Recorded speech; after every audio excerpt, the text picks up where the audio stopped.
Now the Philistines gathered their armies for battle, and were gathered at which belongs to Judah, and encamped between Socoh and Azekah. And Saul and the men of Israel were gathered and encamped in the Valley of Elah, and drew up in battle array to meet the Philistines. The Philistines stood on the mountain on the one side, and Israel stood on the mountain on the other side, with a valley between them. And there came out from the camp of the Philistines a champion named Goliath, of Gath, whose height was 6 cubits and a span. He had a helmet of bronze on his head, and he was armed with a coat of mail. He stood and shouted to the ranks of Israel, "I am a Philistine, and you are servants of Saul.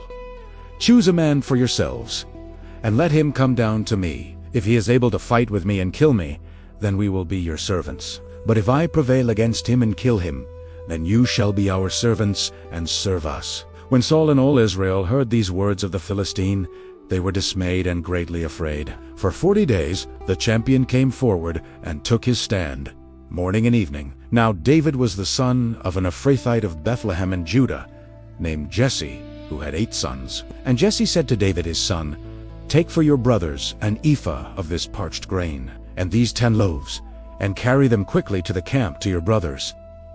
So David rose early in the morning and came to the encampment, as the host was going out to the battle line, shouting the war cry. As he talked with them, behold, the champion, Goliath, came up out of the ranks of the Philistines, and spoke the same words as before. And David heard them. He said to the men who stood by him, "Who is this uncircumcised Philistine, that he should defy the armies of the living God?" When the words that David spoke were heard, they repeated them before Saul, and he sent for him. And David said to Saul, "Let no man's heart fail because of him. Your servant will go and fight with this Philistine." But Saul said to David, "You are not able to go against this Philistine to fight with him, for you are but a youth, and he has been a man of war from his youth."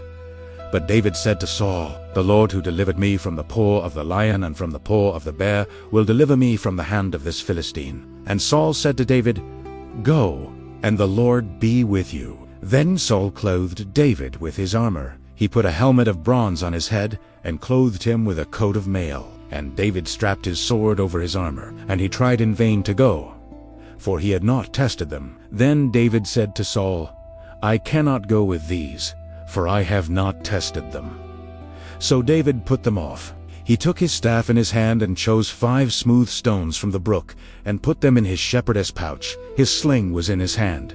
And he approached the Philistine. And the Philistine said to David, "Am I a dog, that you come to me with sticks?" And the Philistine cursed David by his gods. Then David said to the Philistine, "You come to me with a sword, and with a spear, and with a javelin. But I come to you in the name of the Lord of hosts, the God of the armies of Israel, whom you have defied. This day the Lord will deliver you into my hand, and I will strike you down, and cut off your head."